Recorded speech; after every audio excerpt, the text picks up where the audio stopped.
الحمد لله رب العالمين والعاقبة للمتقين والصلاة والسلام على رسوله سيد المرسلين رحمة للعالمين شفيع المذنبين سيد الأولين والآخرين سيدنا ومولانا محمد رسول رب العالمين وعلى آله وصحبه أجمعين. أما بعد فأعوذ بالله من الشيطان الرجيم. بسم الله الرحمن الرحيم.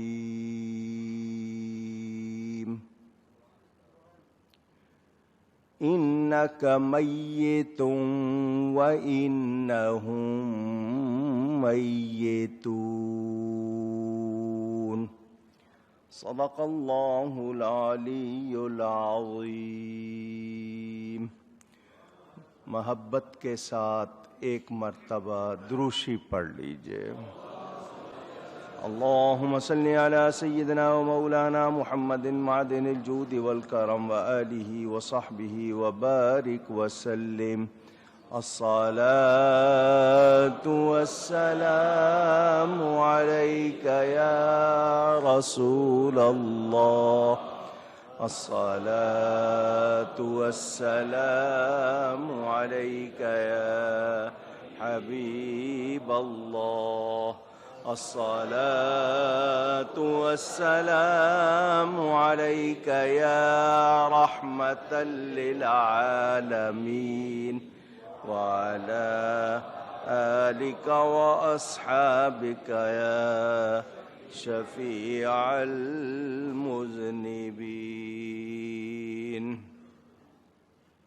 حمد و صلاۃ کے بعد قرآن کریم کی سورہ الزمر کی ایک آیت آپ کے سامنے جو 23ویں پارے کی سیکنڈ لاسٹ یعنی آخری سے پہلی آیت آپ کے سامنے تلاوت کی ہے.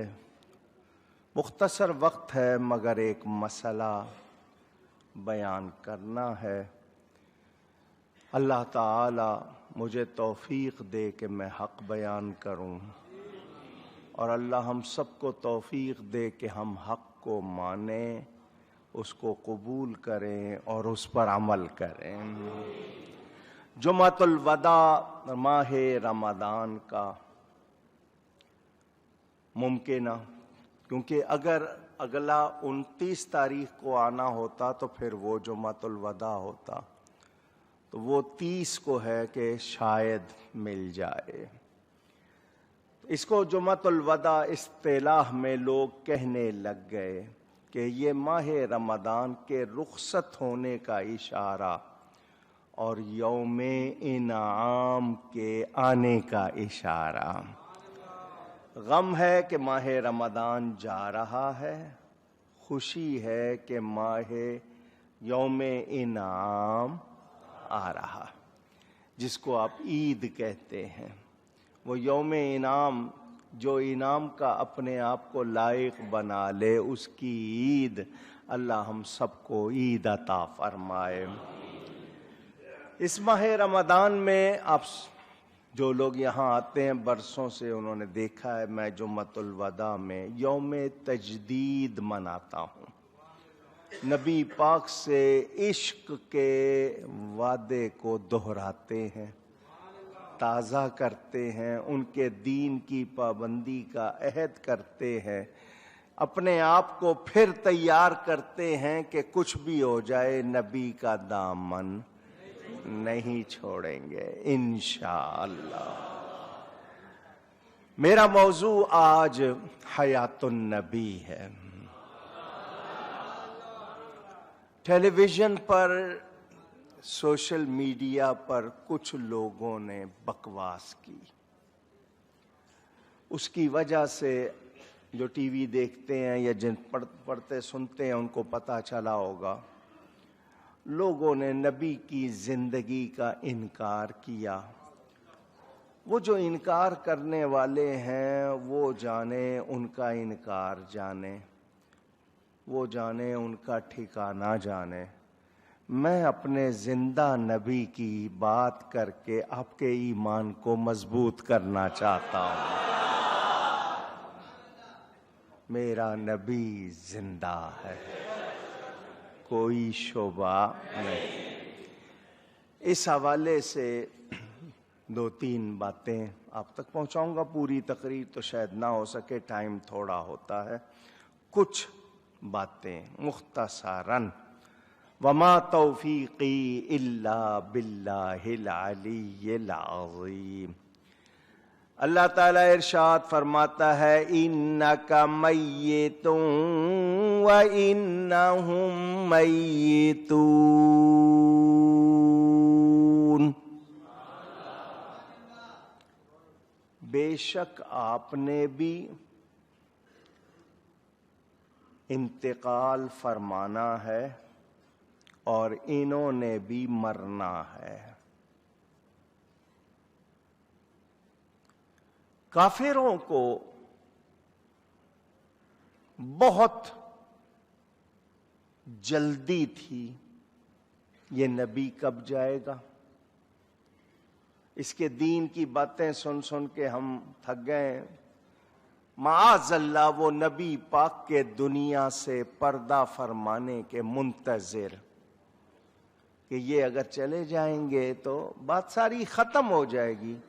رب نے یہ آیت اتاری، اے میرے حبیب بے شک آپ نے بھی جانا ہے، انہوں نے کون سا رہ لینا ہے، یہ کون سا رہ لیں گے، انہوں نے بھی مرنا ہے، انہوں نے بھی۔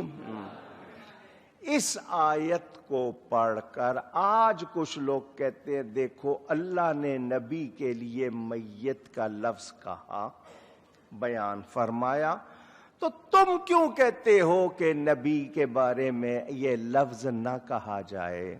ان کے لیے میرے پاس جو جواب ہے وہ سنیں۔ پہلا جواب، قرآن کہتا ہے یخادعون اللہ وہو خادعہم۔ قرآن کہتا ہے وَمَكَرُوا وَمَكَرَ اللَّهُ وَاللَّهُ خَيْرُ الْمَاكِرِينَ۔ یہ صرف جھلک، تفصیل نہیں، ورنہ بہت ساری آیتیں سناتا۔ اردو والے بھی مکر کا لفظ بولتے ہیں، بڑا مکار ہے، کہتے ہو نا؟ کیا مطلب؟ مکر کا کیا مطلب لیتے ہو؟ دھوکہ، فریب۔ اللہ نے قرآن میں فرمایا ان لوگوں نے، غیر مسلم جو تھے انہوں نے بھی مکر کیا، اللہ نے بھی مکر کیا، تو کیا دونوں جگہ ترجمہ دھوکہ کرو گے؟ پوچھ رہا ہوں کہ ان کافروں نے بھی مکر کیا، اللہ نے بھی مکر کیا۔ اگر مکر کا معنی دھوکہ کرنا ہے تو پھر کیا دونوں کے لیے ایک ہی لفظ کہیں گے؟ اونچی؟ اللہ کے لیے جب بات ہوگی تو پھر اس کی شان کو دیکھتے ہوئے بات کرنی ہے۔ لفظ ایک ہے، لفظ خدا دھوکے کو کہتے ہیں، داؤ کو کہتے ہیں۔ یخادعون اللہ وہو خادعہم، وہاں بھی الفاظ دونوں دیکھے خدا ہی ہے، مگر جب اللہ کے لیے کہو گے تو کیا پھر وہاں وہی ترجمہ کرو گے جو دوسروں کے لیے؟ اونچی؟ میں کتنی مرتبہ مثال دے چکا، میں اور آپ کہیں کھڑے ہوں بات کر رہے ہوں، آپ کے ساتھی کے والد صاحب دوسری طرف سے آتے نظر آئیں تو جو آپ کے پاس کھڑا ہو وہ کہے تیری ماں کا قسم آ گیا۔ قسم شوہر کو کہتے ہیں، تیری ماں کا شوہر آ گیا، بات وہ غلط کر رہا ہے اونچی، لیکن جس طرح کہہ رہا ہے وہ پسندیدہ، وہ یہی بات یوں کہہ دیتا تمہارے والد صاحب تشریف لا رہے ہیں، بات وہی تھی مگر انداز۔ تو جو آج نبی کے ساتھ مرنے کا لفظ لگانا چاہتے ہیں اور تلے ہوئے ہیں کہ نبی کے لیے بھی مرنے کا ہی لفظ لگانا ہے، تو میں ان سے یہ کہوں گا کہ پھر تم نے ایمان کو جانا، تمہیں ایمان کی لذت پہنچی؟ ارے ایمان تو سراسر ادب کا نام ہے، اگر تم نے نبی ہی کا ادب نہیں سیکھا تو تم نے پھر ایمان کی لذت نہیں پائی۔ جو ایمان کا اثر ہے وہ تمہارے اندر نہیں، تم صرف نام کے مسلمان ہو، تمہارے اندر مسلمانی۔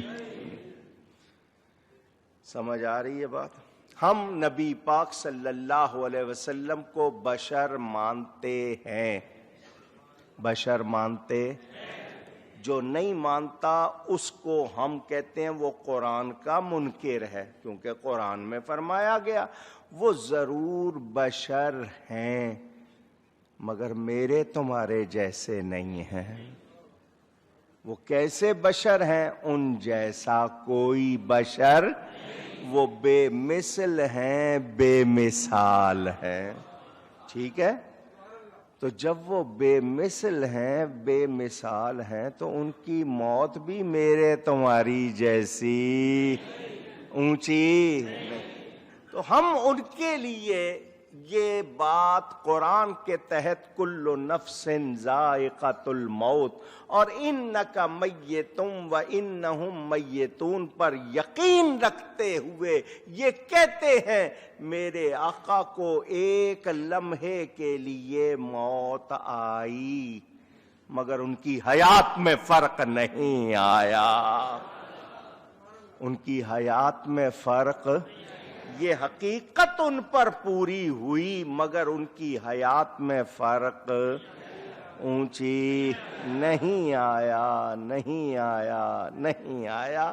وہ زندہ ہیں حقیقی جسمانی حیات کے ساتھ۔